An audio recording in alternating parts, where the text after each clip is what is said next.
Welcome to The Criminologist, the podcast dedicated to educating and entertaining our listeners. We bring you subject matter experts from around the world and share the latest and greatest evidence-based practices and interventions to help individuals desist from a life of crime and delinquency. This podcast avoids stereotypes and biases in favor of the lived experiences of those we can best learn from. Now, please welcome the host of The Criminologist, Joseph Arvidson. Hello and welcome to episode 166 of The Criminologist podcast. Happy to have you all with us today.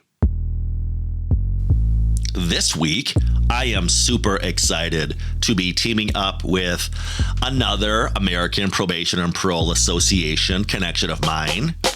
Ms. Brittany Jackson is a fellow member of a group of social media influencers who have joined forces in an effort to get the word out as to all of the incredible advantages of becoming an APPA member. Brittany Jackson is a probation consultant, digital creator, and a podcaster herself. Brittany is a former adult probation officer and current consultant. She now creates digital content to help aspiring probation officers learn more about the profession.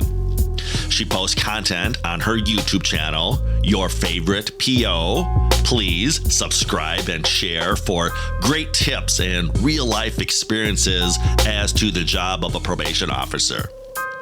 She is also, as noted, a probation consultant. She now leads YFPO, Your Favorite Probation Officer, YFPO Consulting, and has done so for the last 3 years. Brittany carries an enthusiasm which is at times desperately needed in the field of probation.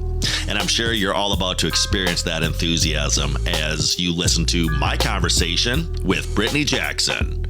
And I will see you all on the other side.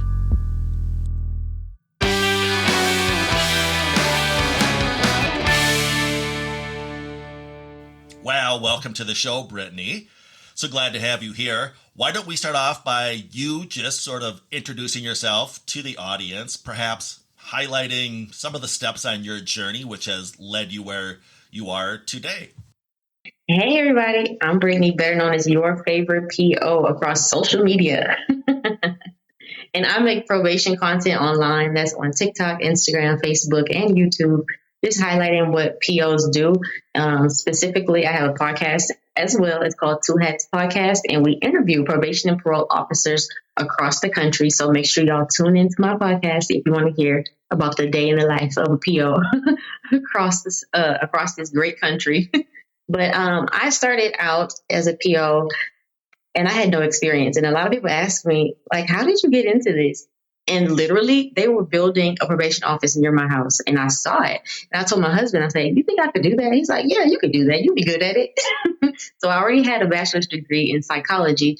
And once they finished building it, job was posted, I applied and bam, I got the job with no experience. I came from a medical background. So I was a laboratory technician for years, never anything criminal justice. So I feel kind of lucky and blessed to get that job. And I also feel like it was like a calling, because who goes into this with no sort of criminal justice experience and get hired on the spot, first time applying ever.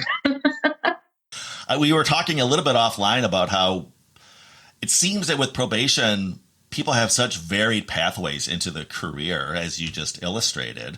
Now, let's talk about you worked with Brazoria County and made what I call the leap of faith and walked away from that to begin your consulting, and you formed, and I love the name of this, YFPO Consulting, as in Your Favorite PO Consulting. Love that acronym. So what prompted that decision to make that sort of career trajectory change and move a little bit into the private sector? So while I was working as a PO, I was literally filming inside the office, showing people what we did. Did I get that cleared by my probation department? No, I did not. So right there, that tells you where the problem is. The problem started. But so many people were asking me about how to get into it, and they wanted to know what POs really did. So that's when I started creating content online. And then I noticed that there were so many people interested. And then the audience started to grow. And it came a point where I had to choose, am I going to do this or am I going to continue at my 9 to 5? And it was at a point where I felt very secure in my decision to leave because I wanted to bet on myself. I've always been a person that didn't want to stay stagnant, and I always try to evolve and do things bigger and help more people, connect with more people. And I could see me doing that as a consultant versus staying at my 9 to 5. So I'm happy I did it. I don't have any regrets about it. But I loved my PO job. It taught me so many lessons. That's something, oh my God, that's something that I would never take for granted, the experience and the lessons that that job taught me. Because I wouldn't even be able to do what I'm doing without having that experience. Yeah, I love how you leverage that experience and just really sort of followed your passion and leaned into your joy and just decided to almost do that greater good. When you were talking about filming without permission, Brittany, it reminded me of that old expression about it's better to beg for forgiveness than ask for permission. That's essentially what happened. But let me tell you this, Joe, when I was filming myself and some of my coworkers with their permission. But I did not, in my mind, I don't know, in my head, I did not see anything wrong with it. But when I think back on it, like in hindsight, I'm like, girl, what? I swear to you, I thought it was perfectly fine. Like I was teaching people about what we really did, highlighting what we did, showing the positive aspects because everybody has this negative stigma, this negative connotation to what POs do and, how it is to be on probation. So I was like, I'm showing the positive side. They wouldn't have a problem with this. They would love it. Yeah. Well, you had the best intentions, right? I did. I'm glad you said, there was this stigma out there about what probation is all about, what that experience on supervision is all about, which leads me to my next question. You and I are each active members of APPA, the American Probation and Parole Association. And in fact, we met when we were asked to join a working group of social media influencers. We both have our own podcast. I've got the Criminologist. You have the Two Hats podcast. Let's talk about your podcast for a little bit. You're actually the co-host of the Two Hats podcast. I love your tagline, which reads, "Welcome to our Community Corrections podcast, where our co-host, Chris and Brittany, share real stories with you about life as a probation officer." And then you interview probation officers across the country. I mentioned that APPA working group, and I know that's one of the reasons we got together was to, I could argue, be better ambassadors or do better public relations for the field of probation. Share with our listeners experiences with your podcast and what that's been all about, changing the image of the field of probation. Yeah, so let me tell you how it started. Like I told you, I was making videos on YouTube, right? So a PO reached out to me through my videos, and because he was a viewer, and I was like, oh, hey, let me go ahead and interview you on my YouTube channel. So I interviewed him on my YouTube channel. That video is still up to this day. We actually did 2 videos together. So I interviewed him, and then he reached out to me. He said, hey, you want to start a podcast? I have this great idea. And I was like, yeah, let's do it, because I love talking about probation. And that's how it began. He actually came to me with the idea. So fast forward, we were like, 3, I think maybe 4 years in. It's been so long. So many interviews have been had. I'm so happy that he came to me with that idea, because at the time, I don't think I've ever heard of a community corrections podcast. So I'm happy I did it. Yeah, again, I think that's what you and I are both about, is there's not a lot of podcasts out there, much less other media, whether it's YouTube or Instagram or really anything that does a good job of public relations for the field of probation. I used to teach a course years ago. It was an undergraduate course entitled Criminal Justice in the Media. I found a really good textbook, and it sort of talked about how all the various criminal justice entities are portrayed in the media. And we know this. We watch television. We go to the movies, whether they're accurate or not. But people learn about law enforcement. They learn about the prosecutor. And it dawned on me that as far as corrections goes, the media really only has an idea. They really only focus on jails and prisons. You could go to see a movie, Shawshank Redemption or Escape from Alcatraz or The Green Mile, whatever, but Hollywood's attempts or the media's attempts to shine a light on corrections have really focused on the institutions and not at all on community corrections. We're sort of the redheaded stepchild of corrections. We just don't get that exposure. So thank you and Chris for getting out there. And I love how you're sharing the real stories with probation officers of what that job is all about, and hopefully drawing more young, talented folks to what I think is a really noble profession. I think it is too. Like I wore that badge with pride. You know what I mean? And the funny thing is, probation, like you said, the departments are so tight-lipped about what they do. Why do you think that is, Joe? I've always been curious. Like, why isn't there better public relations from the department's end of things? Like, why is everything so hush hush? Why do you think that? Boy, now you're turning the tables on me. I love it. I'm becoming the interviewee. But that's a great question, Brittany. I don't know. And I'm not speaking for any agencies out there, but I just wonder if sometimes the culture is almost circle the wagons like CYA. Like they're so afraid that if something goes off the rails with a client, the biggest fear is we don't want to be on the 6 o'clock news because of a failure. And again, I'm sort of shooting from the hip here when I answer, but if you think about it, when you see probation in the news, it's because a high risk or a high profile case reoffended, for example, right? You never see probation in the news. I was thinking about this the other day. I was actually communicating to some of my graduate students, and I reminded them that Jeffrey Dahmer had a probation officer who neglected to do home visits and was subsequently fired. But that's sort of the quintessential case of that's when you hear about probation, when they're ineffective. You never see a story on the 6 o'clock news about Brittany Jackson doing an early discharge on a client because they've turned their life around and are gainfully employed and sober and in a thriving community. Maybe it's that sort of media obsession with, if it bleeds, it leads. They only want to look at tragedies in life. So that could be it. I don't know. But I like to compare it to law enforcement because, they make that job look sexy. And I'm not going to say all the time, I understand it. Let me backtrack. I don't want people to take my words and run with it. But they have a lot of outlets and they have a lot of public relations, positive stories that get out there. But with corrections, you don't. We could change that narrative. So that's my hope, to change that narrative. And that's what I aim to do with the podcast. Show people the positive aspects, highlight it, and let them know that, hey, you can do this job. We're out here too, Yes, exactly. You and I both are going to change that narrative one podcast episode at a time. We're kindred spirits, Brittany, because you read my mind when you drew the comparison from law enforcement.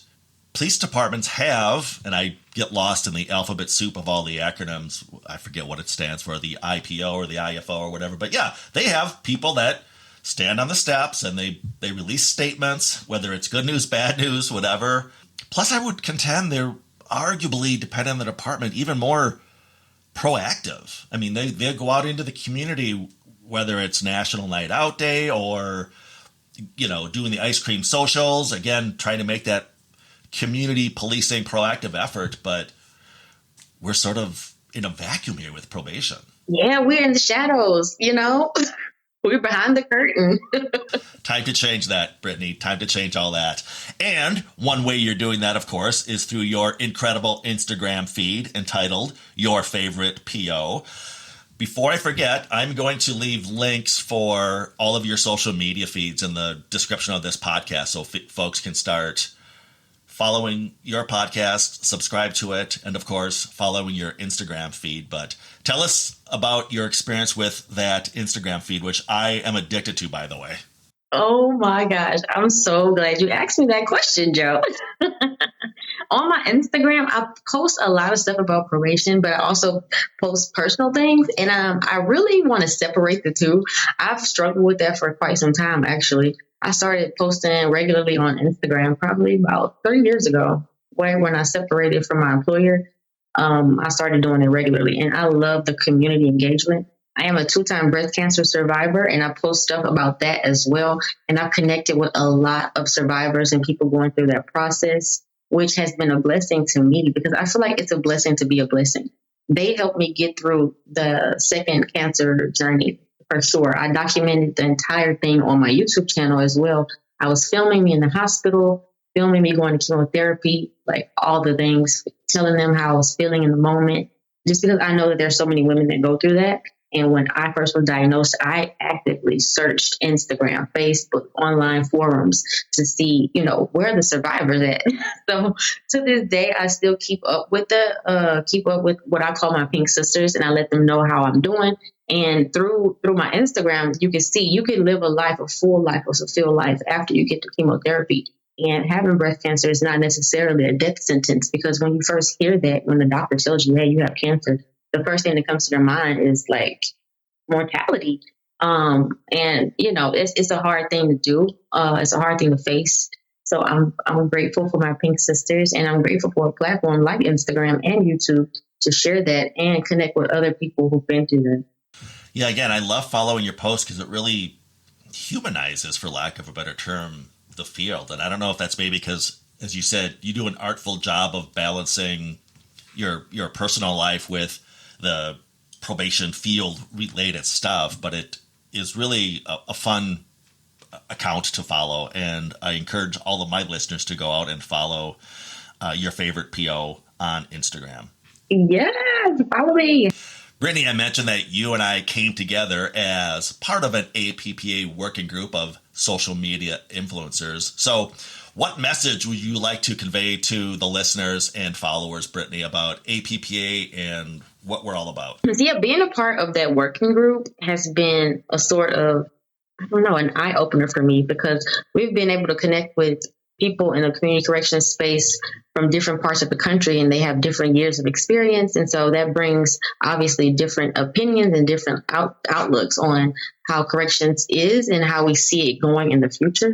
So I'm happy to be a part of it. I feel like we are at the forefront of changing the narrative, like Joe and I mentioned earlier, about how this space is looked at by the public.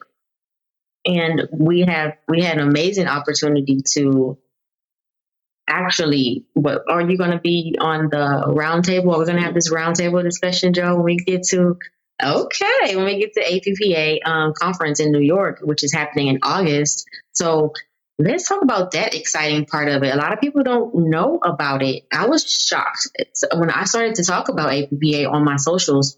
So many people were telling me, like, what is that? And I was like, what? You don't know?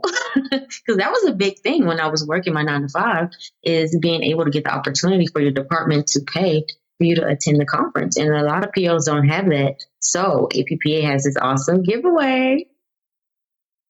That's right. Do you want to go ahead and plug the giveaway, a free trip to New York to attend the upcoming Training Institute the last week of August 2023.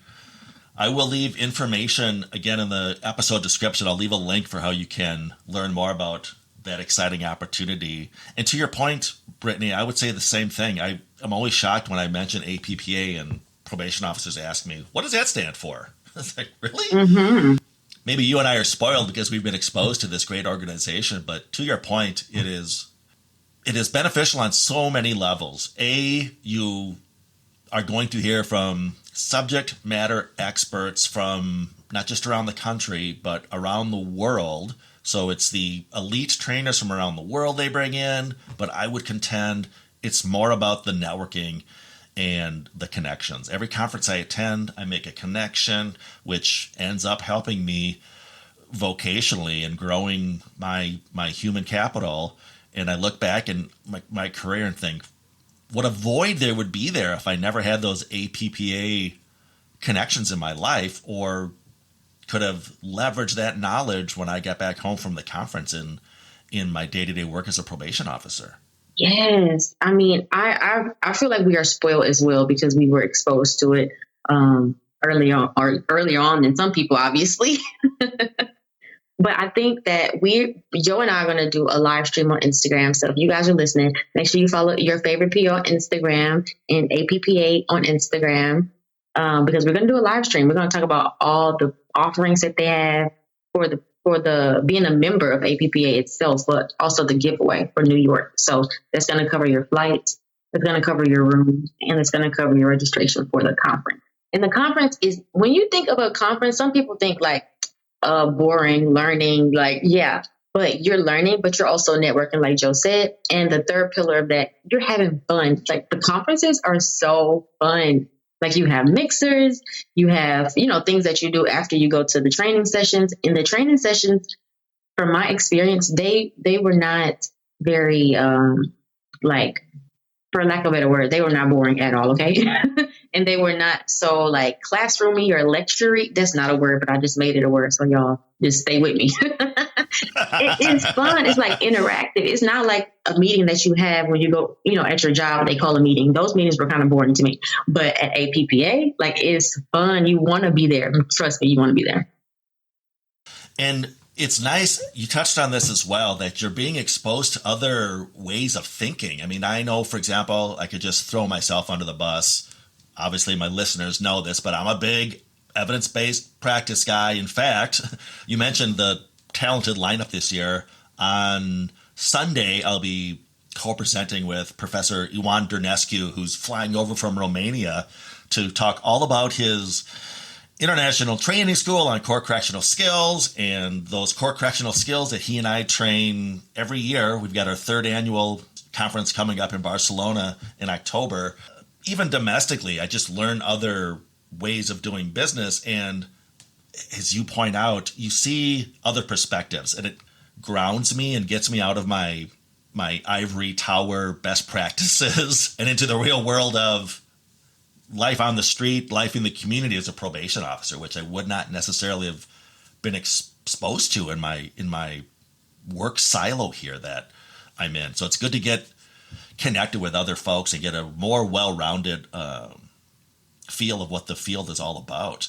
Let's talk too more about what we have planned for APPA in New York. You mentioned that you and I and other members, such as Rafael Ventura of our working group, are going to be hosting a roundtable with our social media influencers. But I think you and I and Rafael have some other fun plans. We're going to be doing, maybe I shouldn't spoil this, but we'll be working the entire conference. Yes. So you may end up on one of our Instagram feeds, or I know I'm bringing some remote recording equipment out there to get snippets of audio from various guest or even attendees. So yes, watch for Brittany and I in New York, and you can become part of the zeitgeist, part of the social media, which, as I was thinking, and I'm going to just date myself, I started my career in probation in 1988 for the Florida Department of Corrections in small county known as Okeechobee County, Florida. But Okeechobee? Yeah, that's where I started my career, Brittany. When I first saw that word, I called it Okeechobee. Yeah, it took me a while to memorize the county I worked in. Wow. Okeechobee. In 88. I was born in 88, Joe. I'm going to start crying now. But the reason I brought that up, we didn't have the internet back then. We didn't have cell phones. We didn't have pagers back then. And we certainly didn't have social media. But the point we're making here is, I think you and I have tapped into the next generation of probation officers grew up with Instagram. Right. Grew up with podcast versus, I remember when I was a paper boy, I delivered the paper twice a day. They don't, print media. I'm just saying the landscape is changing. And I think you and me and the others are sort of leaning into that and saying, this is the future. Let's get in on the ground level here to help influence the field of probation. Yes, we can use it as a tool for sure. And that's my hope and that's my goal with the podcast and with the different social media platforms that I post content on is to open that door because it's coming. It's here. It's here. It's time to change.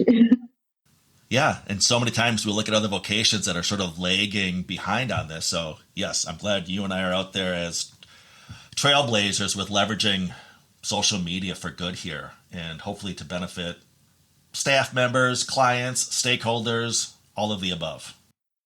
And if there's any probation and parole officers listening, chiefs, deputy directors that would like to be featured on Two Hats Podcast, please reach out to us. Our email address, twohatspodcast@gmail.com, but I'm sure Joe will leave all the links and everything for you guys. So reach out to us, please. Yeah, and I believe that, Brittany, you'll be repurposing this interview and perhaps releasing part of it as a Two Hats podcast. So if you're listening via the Two Hats podcast and you wish to be a guest on the Criminologist podcast, please reach out. I interview subject matter experts, practitioners, academics, and I love interviewing individuals with lived experience. So if you fit any of those criteria, reach out and help us spread the positive gospel of what probation and what probation can do to help folks, which is what we're all about. Yeah.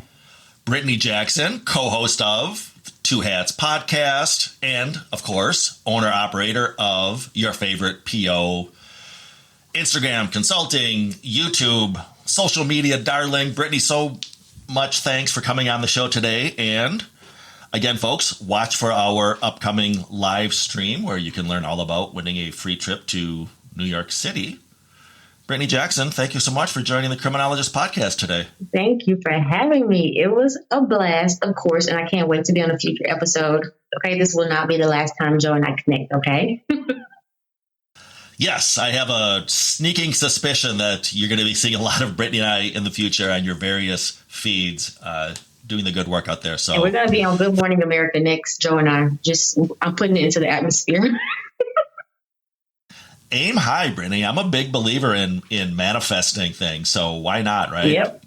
Exactly. Look for Brittany and I on other national broadcast platforms as we're going to level up our game and get probation out of the shadows into the mainstream, where we can really talk about how it's about helping folks desist from a life of crime and delinquency, and can be a great asset for our communities. Absolutely. Brittany Jackson, thanks again. Bye-bye. Bye, guys.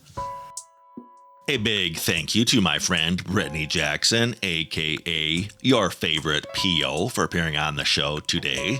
As promised, I have left some awesome links in the description of this episode, including, of course, information on how you may win a free trip to New York City to attend the 43rd Annual American Probation and Parole Association Training Institute.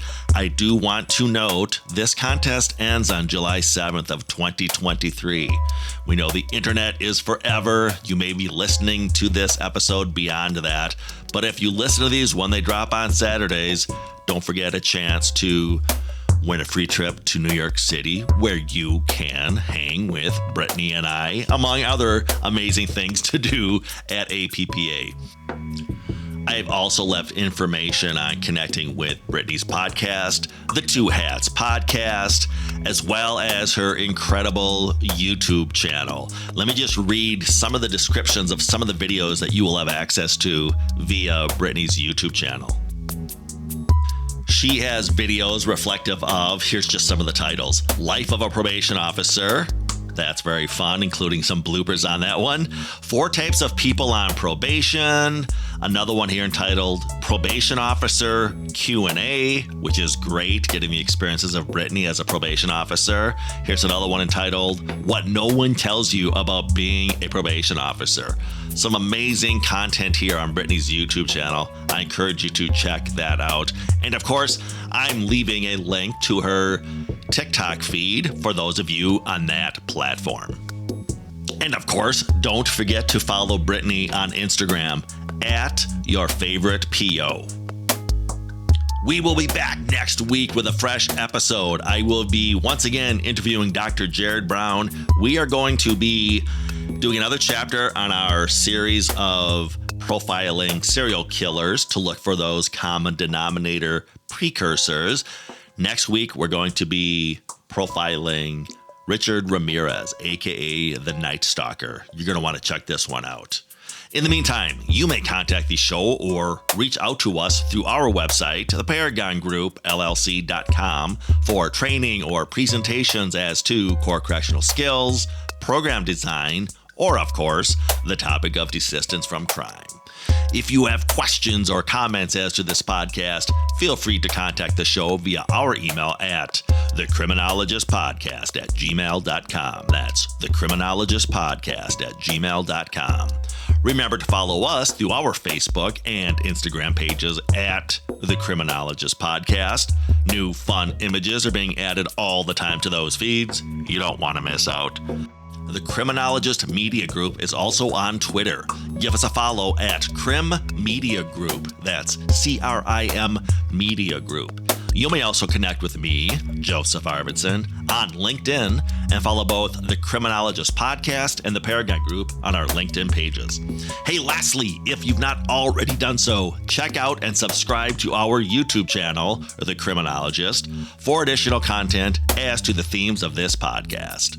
And if you believe in what we're doing on the program, if you're part of the movement, please spread the word, tell a friend or a coworker or a colleague about us. Ask them to subscribe to the podcast, and of course, do so yourself if you've not already done so. And always remember, folks, there's no them, there's only us. Joe, you threw me off my game. I don't know what to say now. I don't know what to say. What? Oh, APPA. If you guys have not heard, you need to follow them. APPA, American Probation Parole Association. The Criminologist podcast is a production of the Paragon Group, LLC. For speaking engagements, interviews, program design, or training opportunities, please visit us at theparagongroup.llc.com. If you enjoyed the show, you can find more content and videos on our YouTube channel, The Criminologist. Don't forget to like and subscribe. Both the Criminologist podcast and the Criminologist channel are brought to you by the Criminologist Media Group. Be sure to give us a 5-star review, and thanks for listening.